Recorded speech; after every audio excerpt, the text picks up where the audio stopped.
epidemiološko situacijo v usmeritvi Ministrstva za zdravje smo v zdravstvenem domu Ljubljana v mesecu maju postopno začeli s sproščanjem pravzaprav vseh naših dejavnosti in konec meseca maja oziroma začetek junija v celoti vzpostavili.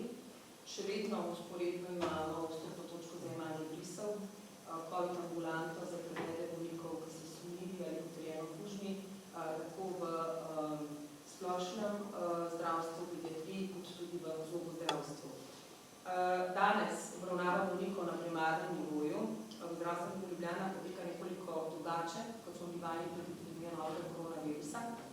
Dejstvo je, da virus kroži, ni izzvenel, nanj nismo odporni in zato moramo biti pač pozorni na ponovne izbruhe, predvsem pa na zalezitev širjenja bolezni. Tako smo v zdravstvenem domu ohranili triažo na vhodih v naše enote, kjer zdravstveno osebje preveri zdravstveno stanje obiskovalcev, jih usmerja in tudi skrbi, da v enoti ni prekomerno število ljudi. Za pregled pri zdravniku oziroma zobozdravniku se morajo pacienti naročiti po telefonu ali elektronski pošti in osebno naročanje zaenkrat ni možno.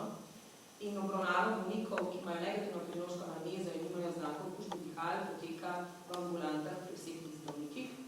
O načinu obravnave, pa glede na zdravstvene težave pacienta, odloča zdravnik.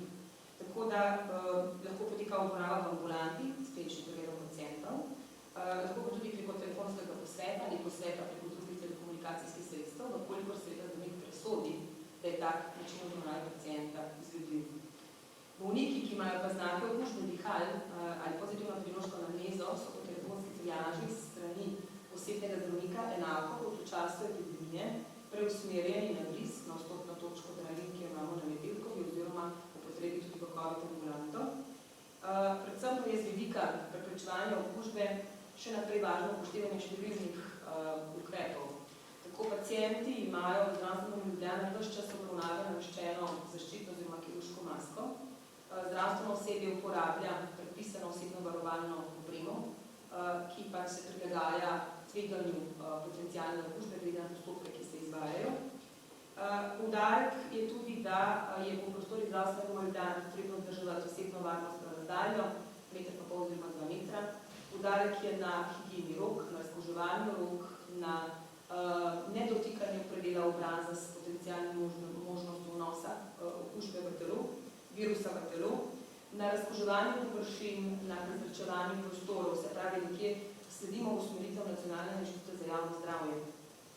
Posledično to pomeni, da v večini dejavnosti so obravnave pacientov nekoliko daljše, da imamo manj neposrednih kontaktov oziroma pregledov, kar poskušamo nadomestiti tudi z obravnavo bolnikov na daljavo s pomočjo telekomunikacijskih naprav, kjer je to seveda izvedljivo. Tako da v določeni meri se to že izvaja, tudi pri osebnih zdravnikih, pri diplomiranih medicinskih sestrah, ambulantah družinske medicine, na to v ambulantah, nekaterih specifičnih ambulantah in pa tudi v centrih za duševno zdravje in zdravstveno-vzgojnih centrih. Zavedati se moramo, da novi koronavirus je zelo kužen, novi izbruhe v Sloveniji že imamo in z odpiranjem države se pač novih vnosov enostavno ne bomo mogli preprečiti. Dejstvo pa je, da na ukrepih na nivoju posameznika, torej vsakega izmed nas, kot pa tudi na nivoju zdravstvenih ustanov, je pa možno v bistvu tako bolezen preprečiti na širjenje oziroma jo zaleziti v primeru tega pričakovanega